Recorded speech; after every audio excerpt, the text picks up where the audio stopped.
All right, good evening, everyone. Welcome to our fifth, seventh session of our Youth Empowerment Series. My name is Rijin, and I'm here today with my colleagues Jessenia, Cynthia, and Hunyah. We'll be there every week, Wednesdays from 7 p.m. to 8 p.m., doing these amazing sessions just for you guys. Today, we're joined by Nicole, who has been a leadership developer for many high school leadership and mentorship conferences. Today, she'll be providing us with her insights on how you can develop those leadership skills today. So please, everyone, give her a warm welcome. So let's start with today's topic. In today's world, our society is rapidly advancing with new technology and new ways of doing things. Amidst all this, it is important that we are taking the right decision and collaborating together for the greater good. Therefore, leading a team is an important skill that one must have today. They must be able to inspire, motivate, and take the right decision to take the team in the right direction by planning effectively, by establishing a good structure, and making sure the team is prospering at the end of the day. But this is just a small aspect of leadership. So today we'll dive more in depth on how we can become leaders, how we can develop those leadership skills, and why it is important for youth to become leaders. Next slide, please.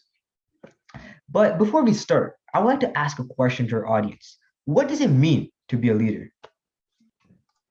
Yeah, so I think for me, being a leader is really about challenging the norms and not just doing what the crowd does. So being willing to step outside of your comfort zone and really just put yourself out there, challenge the status quo, and do what's right, whether it's what the majority is doing or not.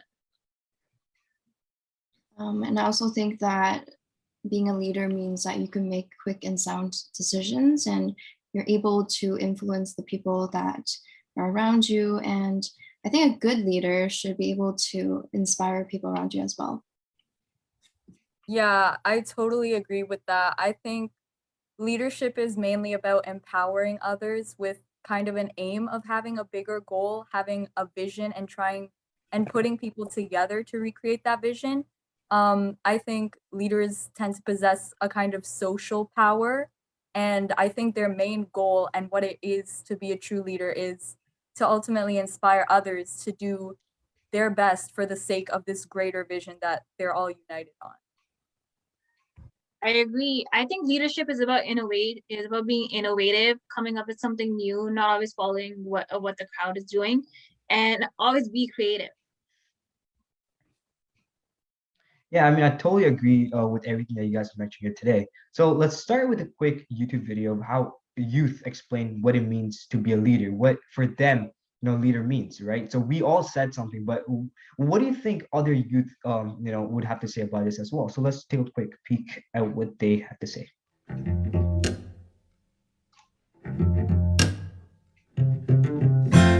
Biggest fear that I've always had has been a driving force. I was vice president of National Development Towns. So number one, my ideal leader is passionate about what they do, whatever it is. I don't care what their field is or what they're doing with their life. They need to have the passion, because if you're not passionate, then what are you doing? Like you shouldn't be in whatever you're doing. Someone who brings magnetic energy to what they do, empowers and inspires people to derive their own ingenuity and ambition to make something happen. Passion, drive, and like a hunger to make change. Honestly, a competitive drive. I look for someone that's going to have the tenacity to do what they want and what they want to accomplish. I'm looking for someone that's compassionate and passionate about what they do. So something I really value is honesty. If you're not honest and how can you expect anyone to work with you or work towards the same goal as you? Someone who has humility and integrity first and foremost. Somebody who's willing to listen to the problems or what's going on with their constituency or whoever's following them, and being able to actually change something from that. Not just giving it lip service, not just listening to them and feeling bad for them, but actually making their reality better. I think that a good leader or a great leader defers credit to the people under him and accept complete responsibility for the failures. If you're not leading by example, then quite simply you're not leading at all.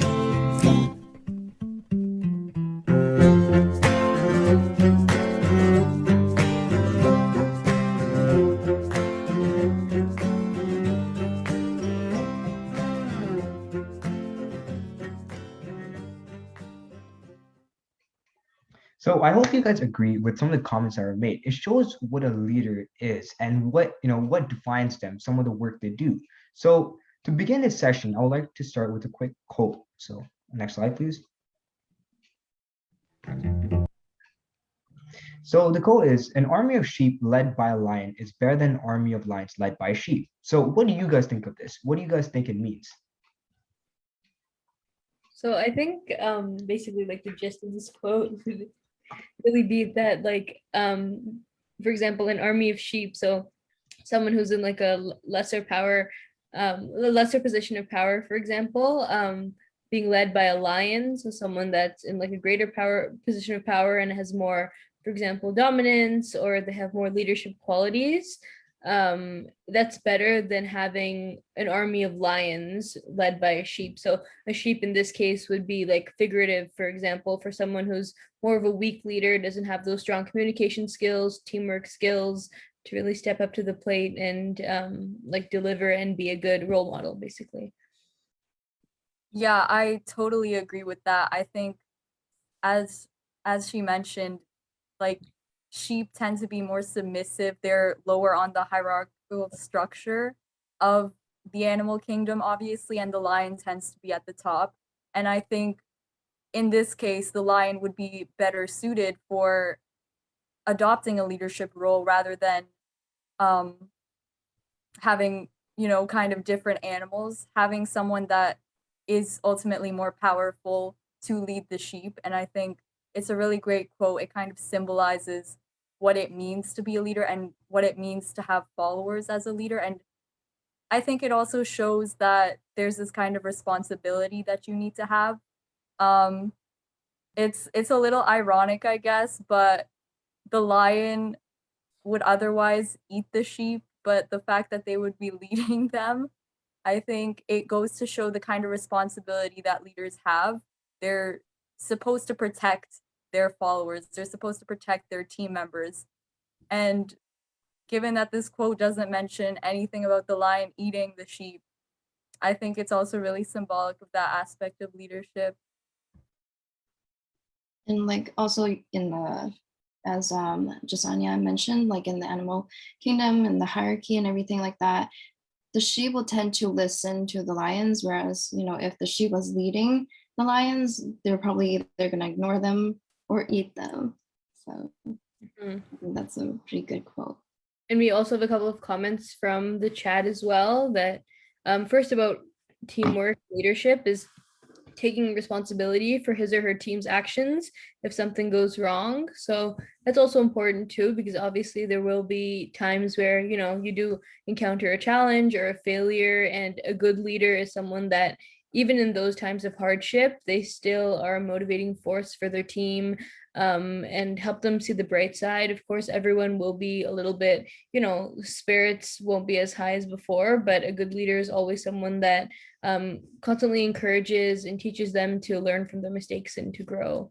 So that was a good comment. And then to this quote as well, sheep are known as followers. So like Nicole and Cynthia were mentioning, yeah. So in the animal kingdom, sheeps are known to be the ones who, they don't really have, they're known as more weaker. They don't really have a voice, whereas a lion is like the king of the jungle and is known as like the ultimate leader. So a good example would be, in my opinion, would be Lion King, because I really like shows that, okay, that lions are the leaders and that's how it goes, and how they're meant to lead the animal hierarchy that's in Africa, and like something like that. In my opinion, that would be a good example around this quotation. Yeah, and I totally agree with everything that you guys said today. But no, so let's say if I ask another question, what do you think makes a leader important today in sustaining the political or the economic or the digital world today? Like what role does leadership play in helping in those communities and aspects of life today? That would be, I think, social enterprise. That is one of them. That's where leadership comes from. That would be, I think, volunteers, and probably, I think, the community organization and like community partners and collaborations. Like when there's something like community initiative like that is something where leadership is taking place.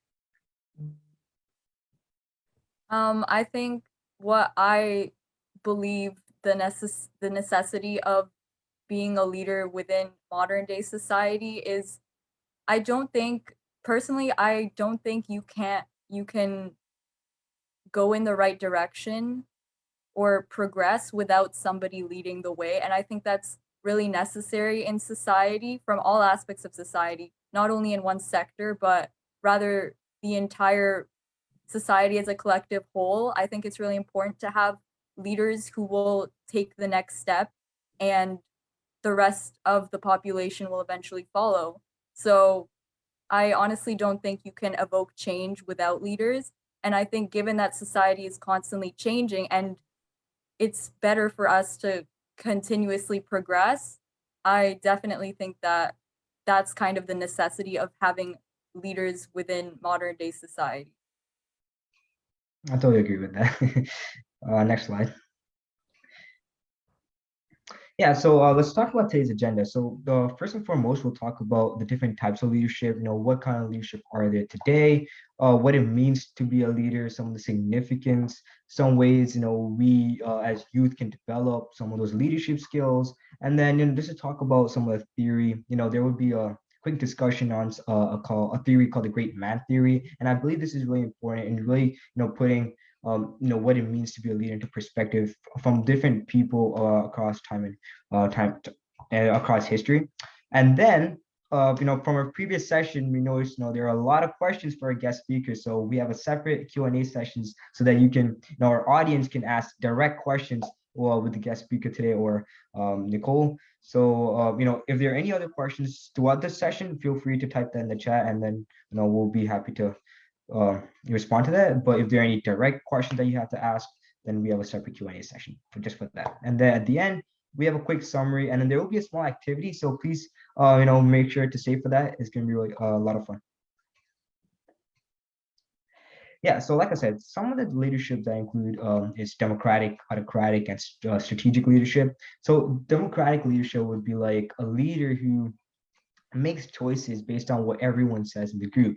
Everyone, has equal say in the final decision. So, for example, a democratic leader would be like Barack Obama, who, really, you know, made decisions by taking everyone's opinions into account and made the right decision, successfully leading America to where it is today. Whereas an autocratic leadership would be like where someone who makes choices without consulting people. So those with lower authority have no say. So essentially, someone who follows this type of leadership has total control and total decision-making power. So an example of this would be, I guess, Hitler, who really followed this type of leadership where he made, he didn't consult anyone, take anyone's opinions into account, and he, used this type of leadership for bad intentions. As we all know, some of the tragic events that came after, his way of leading people, had a lot of consequences in society. And then strategic leadership would be someone who, creates management strategies and techniques that help the organization long term, right? They believe heavily in the company's mission and long term vision. So, for example, a big company like Microsoft or Apple, someone like Steve Jobs or Bill Gates or a manager, leading their team. I feel like those people, they follow a strategic leadership because they make decisions that make sure that their entire team and organization is benefiting in the long term. So, they will be making decisions. For example, what decisions can I make that will help the team in the long term? How would it help our sales? How would it help our goals? How would it help, our environmental goals in the future? And so they will be making decisions, and they will be delegating tasks to their team based on their long term mission and goals that they have to meet in that particular company. So those would be some examples of strategic leadership. So before we continue, I also have another question. So why do you think leadership is an important skill that must be taught to the youth today? Yeah, so I think, really for all of the reasons you mentioned before, like, for example, there are so many types of leadership, and as youth up and coming today, it's really important that, when we do become into a position of power, whether it's in a workplace or with your peers in school, it's really important that you know how to use that power and not misuse it for the wrong reason. So there's so many examples today where we can see, and in the past, where people have misused their position of power, and that led to, either it can lead to a decline of a whole country, a whole nation, but then instead of that, even an organization as well. So for instance, an example of this is, for example, Uber was really widely known for having a poor management structure and poor organizational culture within them, and that's because of a lack of management. That was one of the reasons. There was no leaders in the organization who could have been held accountable for any of the wrongdoings and mishaps and take responsibility for those things. So that's a direct, example of what poor leadership can lead to. And then Uber, as a result, they became known, kind of their reputation really declined in a lot of people's eyes as a place where people don't really choose to work or want to work because of that, where in reality they were actually doing really well, the company. So it's definitely important for the youth of today to be aware of the past and the present, and know where they stand in that regard, and making sure that they do a democratic way of leadership is always best in that case, because you are taking into consideration what everyone says, and it's not just solely led by one person's beliefs or one person's viewpoints, because a lot of the time that can lead to bias or judgment or prejudice. So. And it's also important that the youths can learn some really important problem solving skills, as well as just more engagement with other people, more communication, and like working as a team. You have more respect for everyone around you. Yeah, I totally agree with Cynthia. I think it's really important that we need to foster certain leadership skills within youth today. I think one of the importance of having specifically youth leaders is that they can successfully challenge the status quo within society.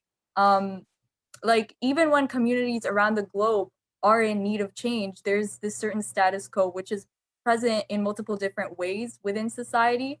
And I think youth are more capable of welcoming challenges of social changes and handling them and helping others to be courageous to walk through them. So I think that's kind of the special aspect of having youth leaders. And I think they're really good at inspiring other young leaders. Youth are really social. What I've learned as a high school student is they go out and they connect with people as much as they can. And I think the world is really in need of young role models, like teens and children. And I think they're more relatable, so more people are likely to join them as they advocate for change. And I think a lot of youth are motivated enough to come forward. And I think youth leadership is special in one aspect, in the sense that it kind of has this domino effect that's needed to bring change forward. So I think it's time that we really went out of our way to foster and kind of help bring out the leader within other youth. Yeah. Yeah, no, like I totally agree with what you said. The fact that, many of the young people, we have the ability and the voice to reach out, and, we have the ability to, like, make those correct decisions, and making sure that, we're able to not do things that are already set in stone, and, go out and, make things happen. I feel like this is why, we need young leaders today, and helping and, getting the community to prosper in a good way. Next slide. So yeah, some amazing reasons were mentioned why leaders are important today. The fact that they're able to inspire and motivate the entire team. They're able to ensure the collective betterment of the organization, and the fact that many leaders they're able to establish a really good plan and structure for a team to follow, right? And they also make appropriate decisions at the right time, and that is something that leaders are able to do. What if many companies, they often don't go in the bad direction just because of poor leadership. The fact that many leaders, they're able to take the team from one area to another is requires a great amount of planning and structure in place, as well as good decisions to be made over time. And that isn't that an important leader makes and has, a lot of significance in the success of a big company. And that is something that, is something that we all should develop, that those abilities, and the fact that we're able to carry a team and, take it to many of these successful companies are able, are where they are today. So, one good example that I would like to talk about is Martin Luther King. Next slide. So Martin Luther King is one of the greatest leaders that we know, but what made him so great, right? He inspired others and to support him in his movements, fighting for civil rights, for equal civil rights, for many African American communities. He was always determined, right? He always had a clear vision, a dream of bringing change, and he was committed to bringing that change in the world. He always, made sure that whatever he was doing, he, put his heart into it. He made sure that, it would actually happen. And that is something that his determination is what led him, right? So many of leaders, they're always committed in what they're doing, in their goals, and they're always committed to bringing this change to the world, just like Martin Luther King. But not only that, he was an amazing communicator. He was able to deliver amazing speeches, and that motivated and inspired everyone around him and everyone to believe in him. And that is something that many leaders can do. They communicate very well. They deliver all these amazing speeches that inspire everyone and get them involved when there is no hope. And last but not least, he was very confident in what he was doing. Like I said, he was self-confident. He believed in himself, and he wanted to bring change, right? And he wanted to fight for many of these inequalities that lied within the society. And so, with that being said, can you think of any other leaders that might possess similar traits? I think a really great leader who is also on parallel with Martin Luther King is Nelson Mandela. I think he was a really great and rare visionary who was capable of seeing beyond the current struggles and pain from a more historical context, but he was convinced that one day the best parts of humanity would prevail over the worst parts. He was really optimistic. And I think he even inspired his own enemies to be better than they had been through this kind of concept of forgiveness and reconciliation. And he kind of had this capacity and talent to transcend himself for the sake of those around him and like higher causes and the things that he believed in. He ultimately had this really strong resolve to evoke change and make things better for not only himself, but other people around him. And I think this is what makes him a really exceptional leader in history, especially because he was always open to forgive, to reconcile, to be selfless and tolerant to other people. And his resolve alone, I think, is what inspired a lot of people around him to join him in his struggle. And his dignity, he was really admired for that, no matter what the circumstances. And I think those are really important traits for a leader to have, as we have seen in many leaders throughout history. I think another good example would be Gandhi. So he was very honest in the ways he talked about his vision, and he was very persistent, as well as, he accepted failure. Like he learned from his mistakes and used that to, I guess, learn how to become even better in guiding people. And he also inspired the people to have more self-respect for themselves and have some pride in their citizenship.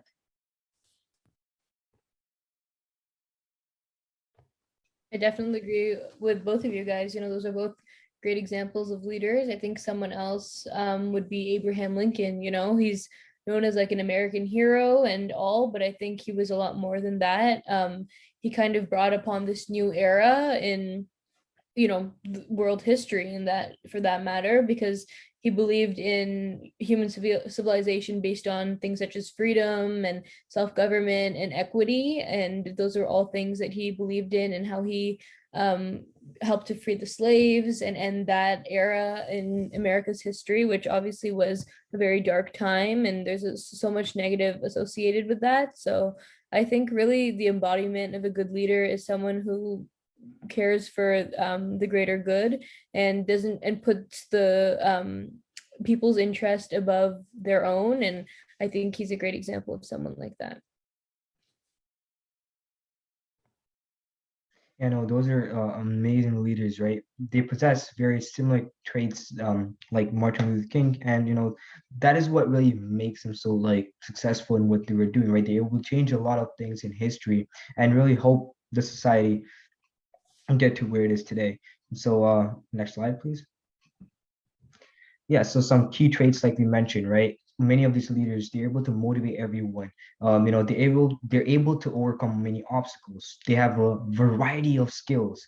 They take responsibilities, right? They have a lot of responsibilities. So today, many leaders, they have a lot of responsibilities in coordinating with a team, making sure the team is going in the right direction. Everyone has a clear focus on what they're doing. So over the course of history, many of the leaders were practicing the same thing. They had a lot of responsibilities, and that is what really helped this the society really progress. This amazing leadership is what essentially helped our community. And not only that, good communication. Many of these people, like we said, right, Nelson Mandela, Martin Luther King, Abraham Lincoln, they had really good communication. That is something that helped them become amazing leaders. And not only that, they supported everyone, and they were amazing team players. They knew when to work with people and how to work with them, and that is something that many leaders have. So yeah, just to quickly go over some ways we can develop some leadership skills, and what traits do successful people have. This is an amazing TED talk by an amazing person called Richard John, and he will be providing his insights on some of the traits that many successful people have today.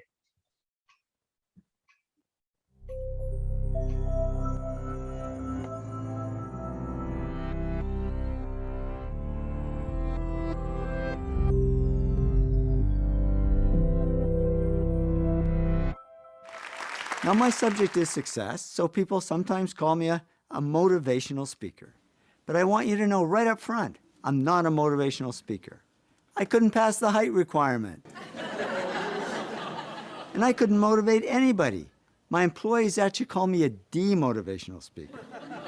What I try to be is an informational speaker. I went out and found out some information about success, and I'm just here to pass it on. And my story started over 10 years ago on a plane. I was on my way to the TED conference in California, and in the seat next to me was a teenage girl, and she came from a really poor family, but she wanted to get somewhere in life.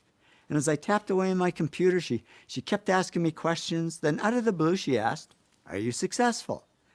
I said, "No, I'm not successful. Terry Fox, my hero.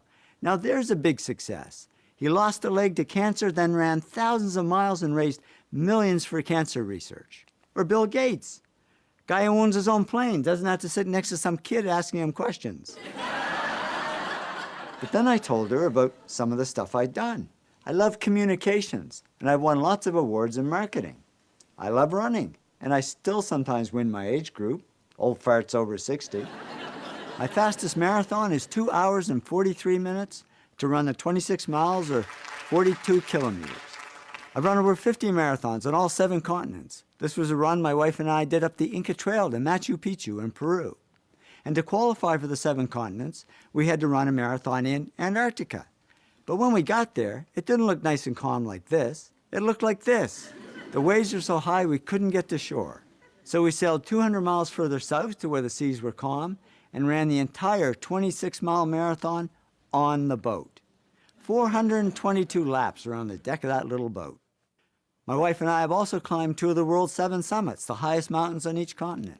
We climbed Aconcagua, the highest mountain on the American continent, and Kilimanjaro, the highest mountain in Africa. Well, to be honest, I puked my way to the top of Kilimanjaro. I got altitude sickness. I got no sympathy from my wife. She passed me and did a lap around the top while I was still struggling up there.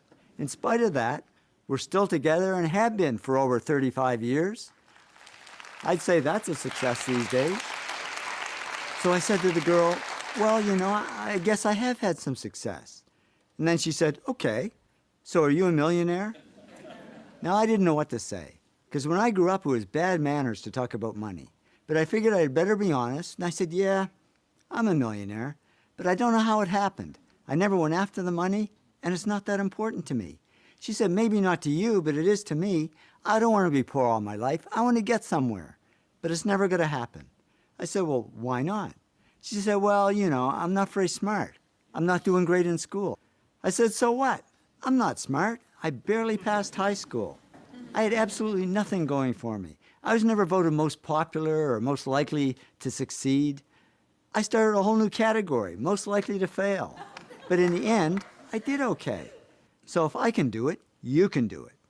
And then she asked me the big question. Okay, so what really leads to success? I said, geez, sorry, I don't know. I guess somehow I did it. I don't know how I did it. So I get off the plane and go to the TED conference, and I'm standing in a room full of extraordinarily successful people in many fields: business, science, arts, health, technology, the environment. When it hit me, why don't I ask them what helped them succeed and find out what really leads to success for everyone? So I was all excited to get out there and start talking to these great people when the self-doubt set in.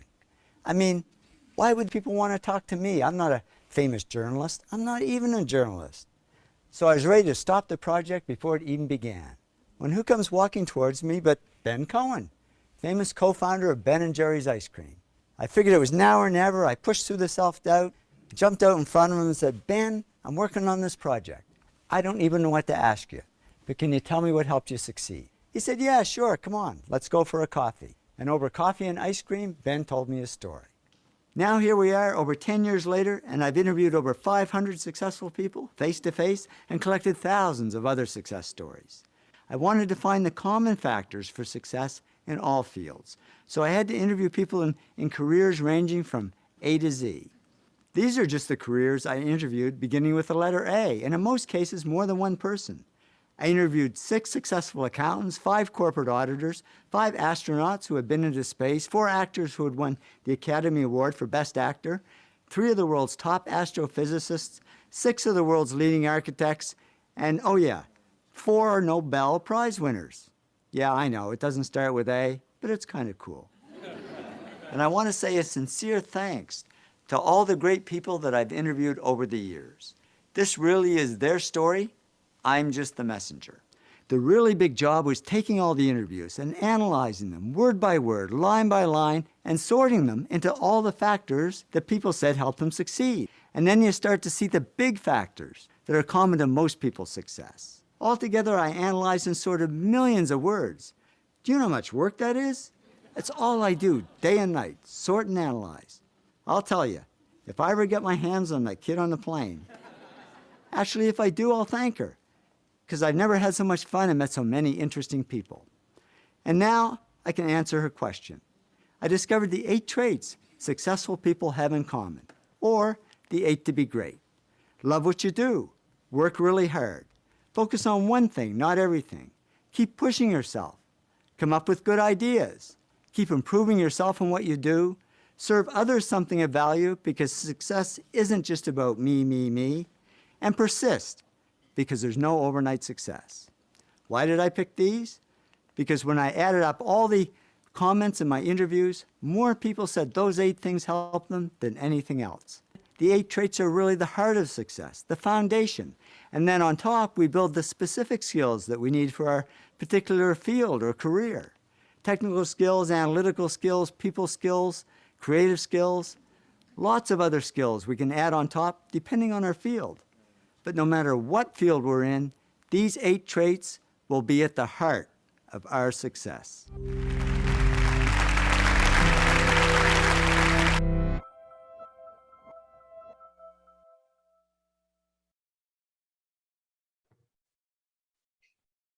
So I hope you guys learned something. Those are some amazing things that you have to take into account.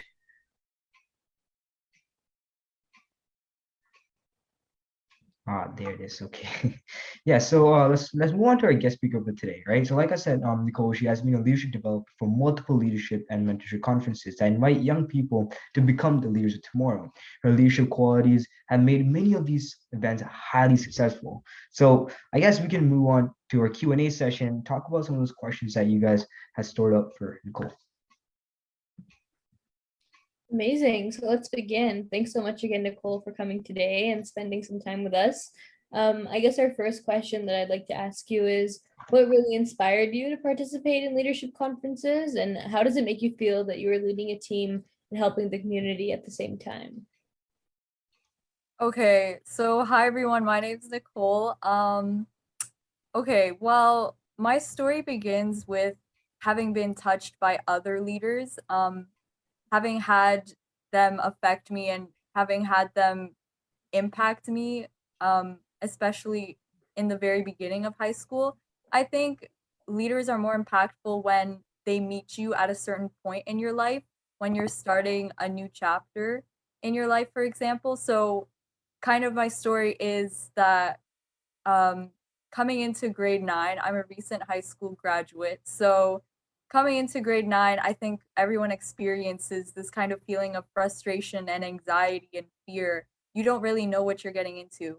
And as soon as the first day came, I was quite afraid, and we were put into several different groups with other grade 9 students, and we had designated leaders who were supposed to tell us about high school, kind of connect with us and make sure that we were prepared for the rest of our high school career. And I had really exceptional leaders. I still maintain contact with them today. And after that, after having them as leaders, I wanted to kind of create this change within other people as well. And I was inspired in the end. And I think that's the ultimate goal of having been a leader, to inspire and motivate others to become a leader themselves and to help other people and to inspire and empower them. And this is kind of what motivated me to be involved in multiple different leadership conferences within my school. So I've participated in a leadership conference intended to welcome grade 7 students and grade 8 students into high school. And it was really awesome knowing that I was able to take away some of that fear, especially. And that kind of motivated me to welcome incoming grade 9 students. And from here on, I've adopted leadership conference chair of one of the largest leadership conferences in my region. And so that's a really awesome thing, knowing that I'm able to inspire other young people to become leaders. And this is ultimately what has kept me going and what has kept me motivated. Wow, that's so awesome. It's so nice how you were able to, take an experience that you had and then kind of, let it go from there and continue on and now become, someone who is able to lead something like this. So that's really cool to see. And I'm sure going forward, in university and everything, you'll do so well in those positions too. So um while you were on those leadership committees and stuff, what were some of your roles and what do you think were some of the key characteristics that you either had or possessed or kind of grew into over time that helped you become successful?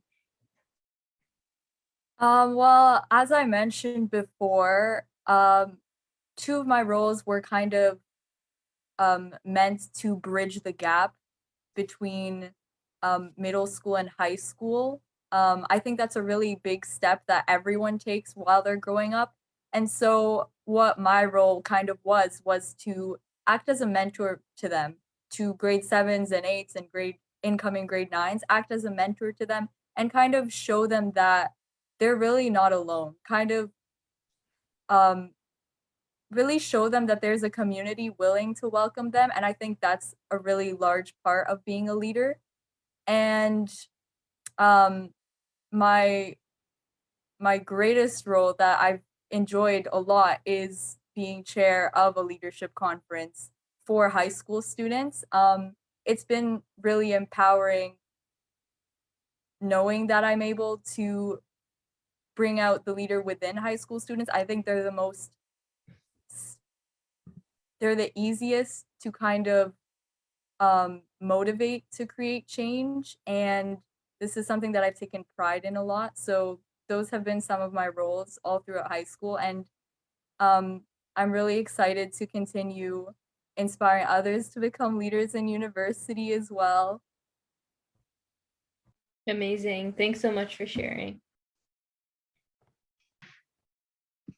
So what are some ways that youths can develop leadership skills in school? Like what are some resources that you would recommend for them?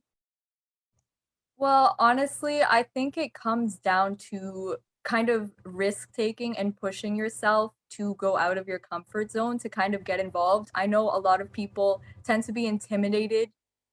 In high school, especially, we're all teenagers.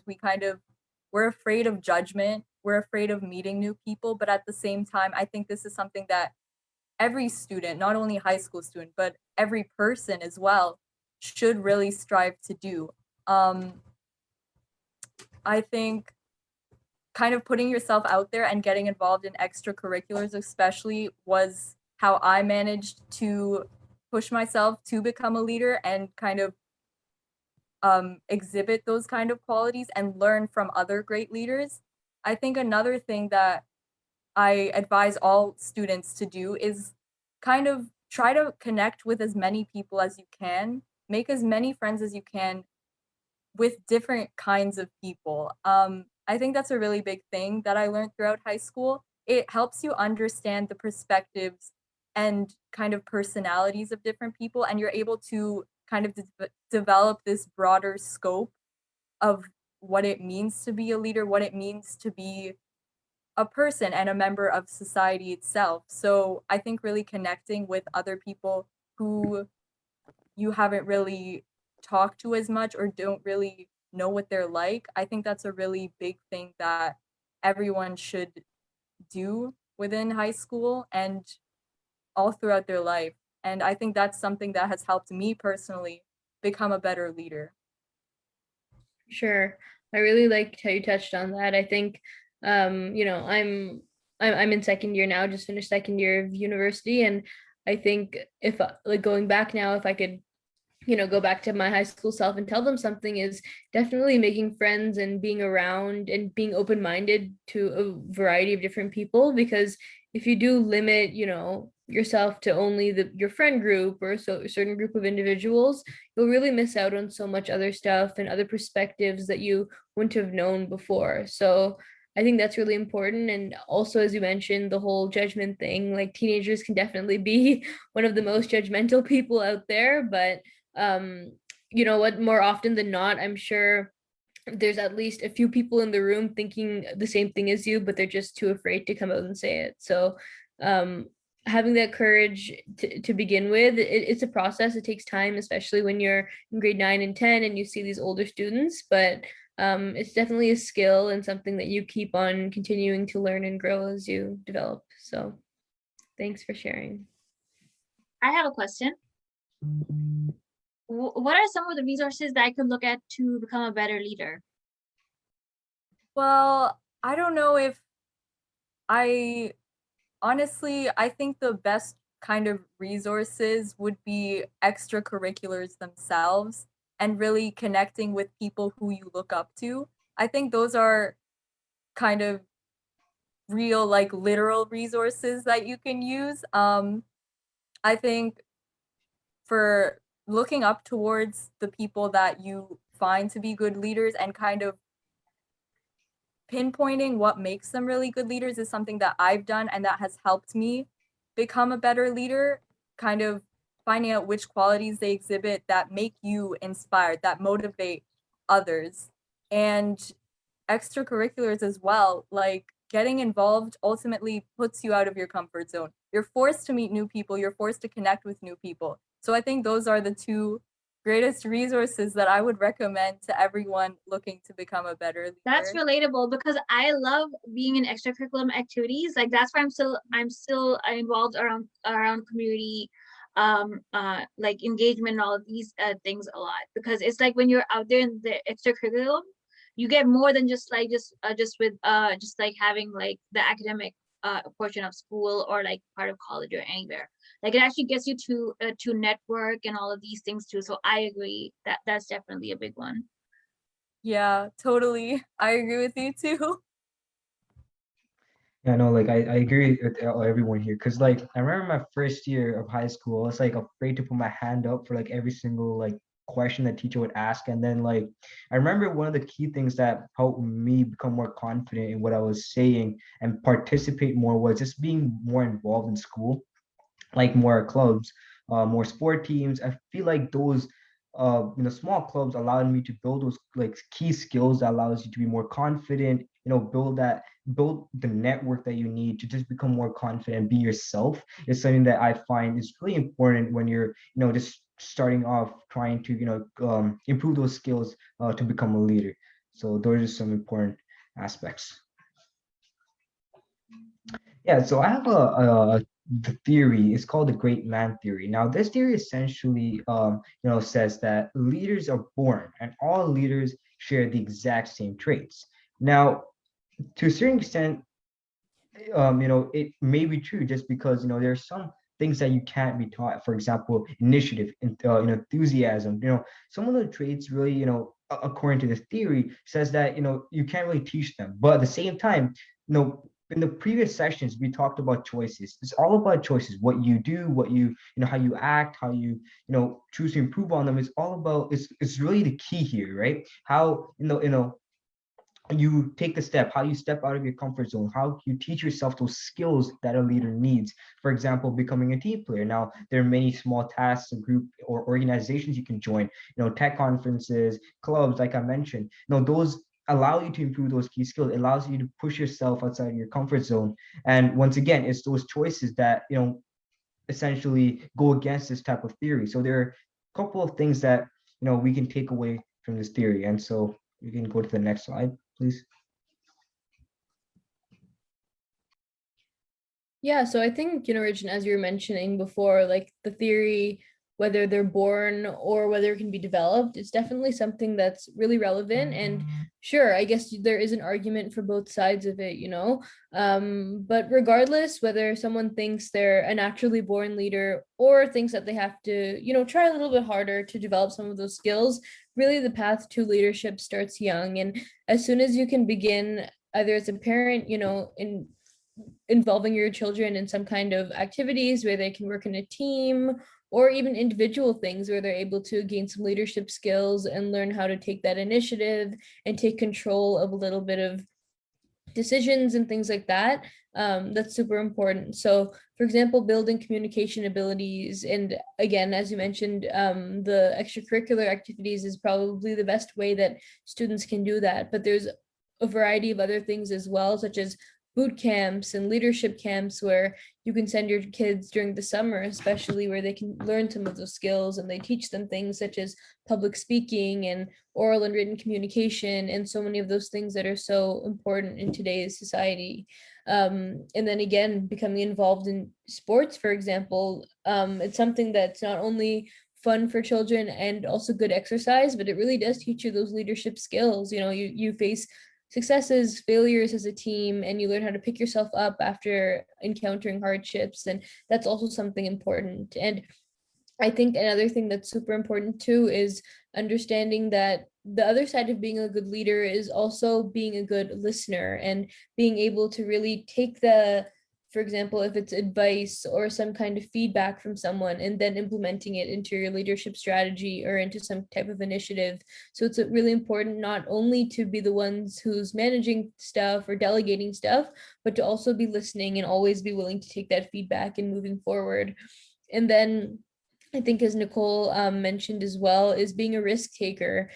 A lot of the times it's not easy. The easiest decision is not going to be the one where you're going to be able to grow or learn the most, but it's about those times where you're able to step outside a little bit of your comfort zone, and be someone who has a little bit more, like, take some courage or take the initiative to do something, and doing the right thing. So that also encompasses being a risk taker. It doesn't necessarily have to be, doing something risky or something like that. It's really about doing what's right and not just following the crowd. And another thing is to constantly be curious and set goals for yourself for the long term and for the short term, and kind of keep those things at the back of your mind. But at the same time, setting goals is important, but also not just staying strictly to those, and being able to be flexible. sometimes certain circumstances change, things change along the way. So being able to kind of redistribute those goals, or maybe moving a goal from a short term to a long term as some things in your life change, and really being open to constant working on yourself, and being open to self-improvement, and having people in your life who are open and honest and can tell you when there are things that you do need to improve on, or some feedback that they have. So these are all important things that I think I would encourage all youth to do throughout their journey. Okay, so now I think we can take a look at this YouTube video, 4 tips to improve leadership skills. And I think this would be really relevant to all of the youth that are watching, and, you know, some actual ways that, because we talked a lot about leadership skills and what you should have, but what are some ways that you can actually take to improve those? Hello, I'm Brian Tracy, and today I want to talk to you about how you can improve your leadership skills in 4 simple steps.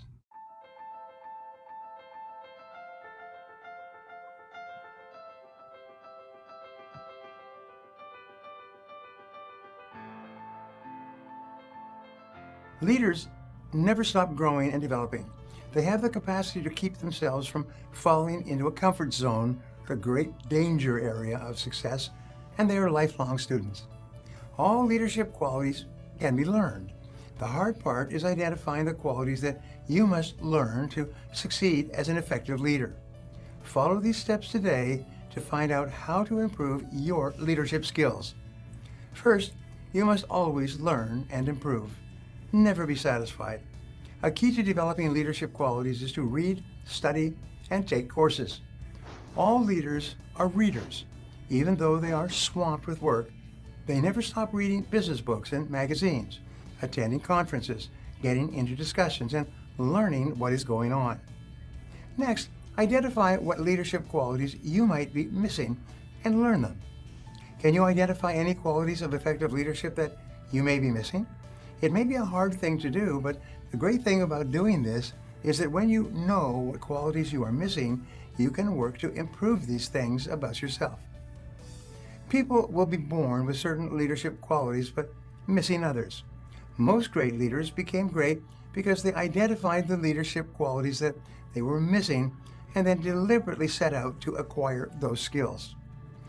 As you're working to make yourself better, remember these 3 rules of becoming a better leader. The first rule is that it doesn't matter where you're coming from, it only matters where you're going. Don't worry about any past opportunities that you may have missed or any mistakes that you may have made because of a weakness. That's all past. It is the future that counts. Just because you haven't been a leader before doesn't mean that you can't become one in the future. The second rule is that if you want your life to get better, you must get better. If you want to be an effective leader, then you need to develop your leadership qualities. Work on developing any quality that you think you need, whether it is integrity or patience or delegation, until you have perfected it, and then move on and practice another.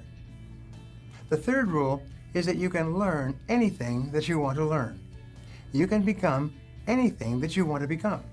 Leaders know what they want and then set out about making it happen. Effective leaders are always looking to improve themselves. In 4 basic steps, you can begin to improve and become a better leader right now.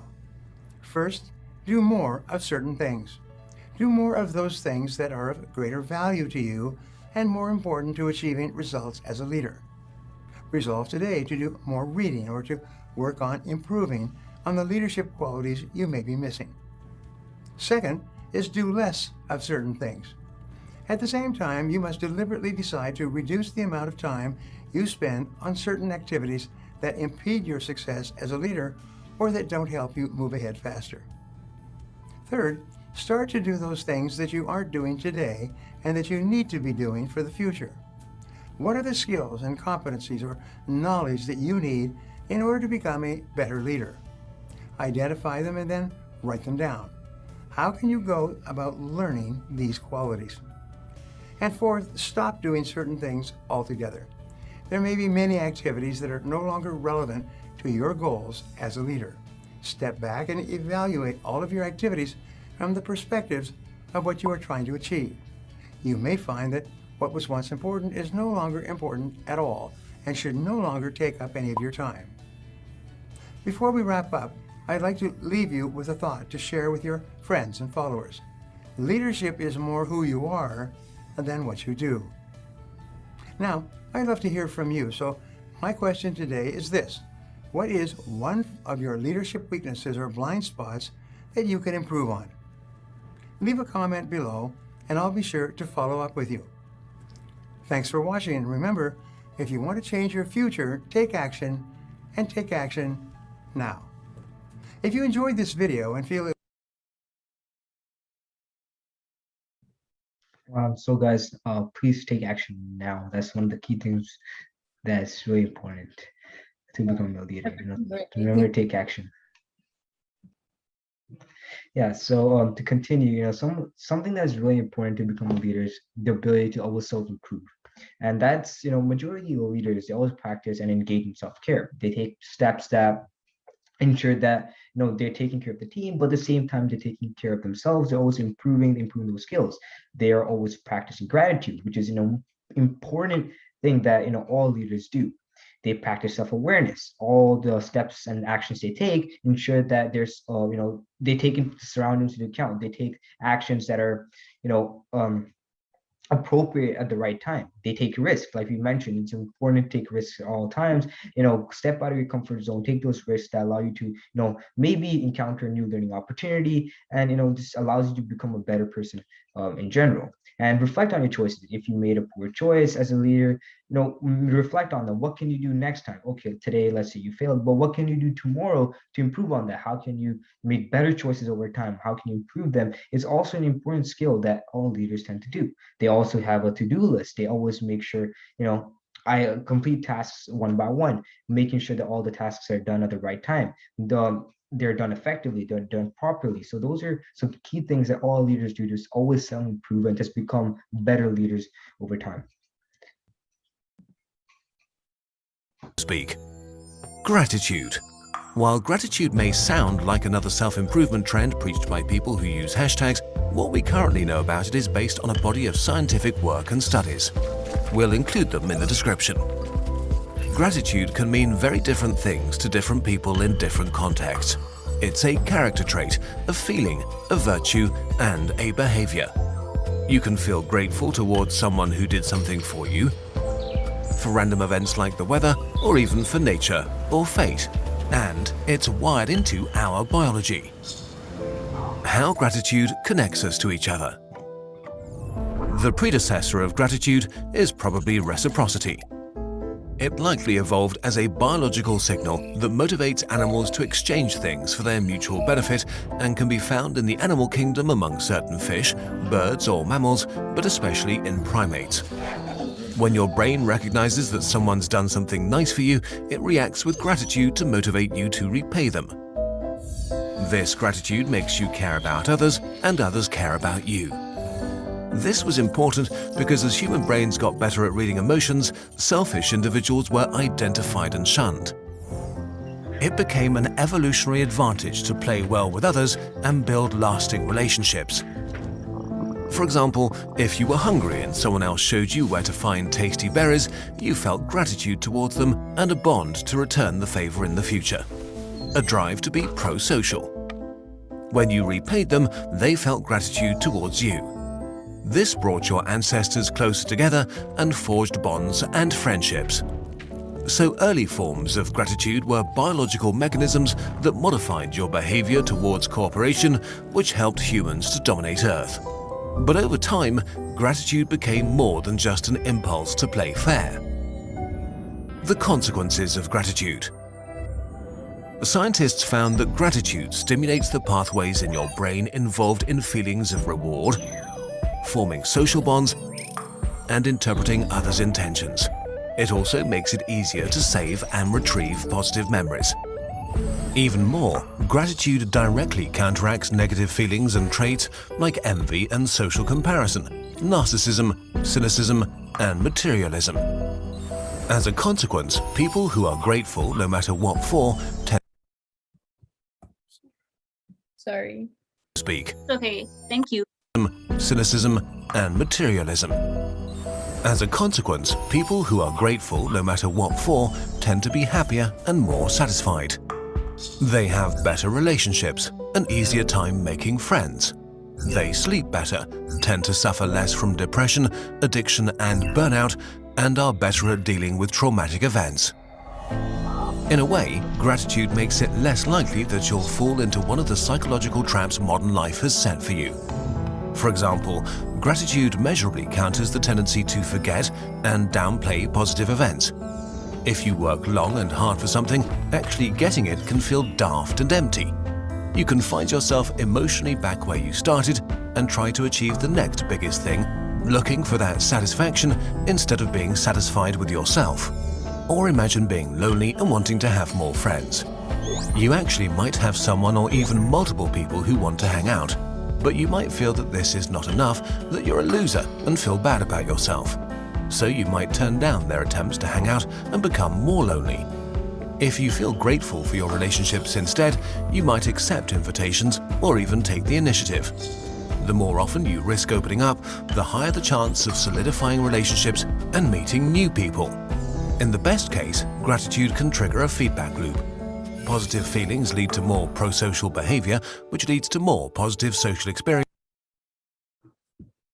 Okay, so now we're going to talk about SMART goals. Now, I'm pretty sure everyone has heard of them, but as leaders, setting good goals are important. Following this model is an excellent choice. And remember that to find a goal that's not too specific and that's not too broad. So it should be measurable in some way, and you'll be able to find evidence that you're progressing over time, and it must be attainable, should be realistic in order to chase within the time frame, and it should be time-based to set a good time frame that you can complete in any time. So SMART goals can be a short-term goal, long-term goal, or a medium goal. So some SMART goals are based on needs, some are based on wants. That could be anything from the moment that you are in or something that you want in the near future. A short SMART term goal can be going for a walk, let's say 30 minutes in every 2 weeks. Let's say if you want to trim your size. So for that, and then how to attain the goal is that you commit to walking for 2 weeks, every 30 minutes, whenever you get time. And you'll see the results within a month. You'll see in the time and the duration you give yourself that you'll see yourself drastically changing. A medium SMART goal would be like within 6 months that you would like to get your driver's license. Now what you do is that you'd spend about 2 hours each day, starting from January to May, practicing for your driver's license. And by the time you go for the 6 month, soon you'll be able to give your driver's license and you'll be able to attain that, and as well you'll be successful in 6 months. A long SMART term goal would be to pay off student loan. We all have these because we've all been there. So paying off student loan could be a specific goal, like paying $500 per month to pay off $13,000. Measurable and monthly transaction with a reminder that will be on your banking application, and to attain and save the money that you receive monthly. And you'll see the results as $13,000 will be paid off shortly. So that way you'll give yourself at least 1 to 5 years to pay off your student loan, and that will be realistic. So that's an example of a SMART long-term goal. Next slide. Benefits of goal setting. So there's some benefits of goal setting, and that is that allows leaders to have a big vision and to know what is going on. Goal setting gives people all these skills of being a leader.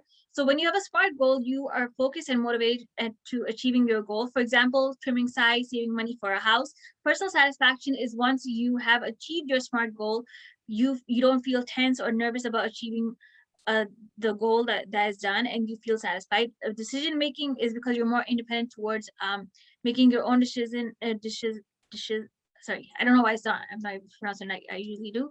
With your own decisions at the right time. And better organization is because you're able to have a better mindset that broadly and creatively, that you're more creative towards your goal. Responsibility is you're willing to take more responsibility, and you're willing to take more interest in things you do, and it motivates you to feel better psychologically, and you feel more motivated each day. We'll link the TED Talk on our YouTube, so just please feel free to check it out after. Yeah, so to end off this entire session, I have a quick question to ask to everyone. I hope everyone learned something today and is taking something really important with them today. So the question to ask is, do you think a leader is born or made? We can have a small debate over this. So I definitely think that you could be born with leadership traits, but I don't think that everyone that's born with the same set of traits could become a good leader. Yeah, no, I agree. I think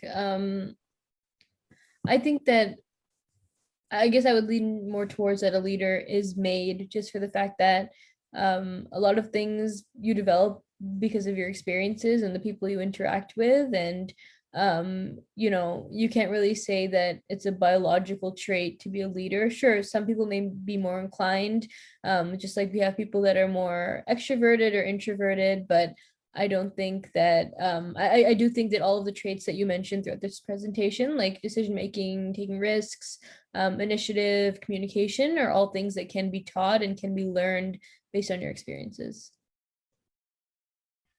I Yeah, I think know, like, oh, can be both, in my opinion. Like, I don't know if that's actually one in the debate, because it's hard to pick, because in a way, like, some people, they're actually born like leaders, and you could tell, like, by the way how their behaviors from the time when they're like little kids. And then and then it's made because they eventually develop all those leadership skills as they get older. So it could be both ways, in my opinion. Yeah, oh, sorry, you can go. Sorry. No, I was gonna say the same thing.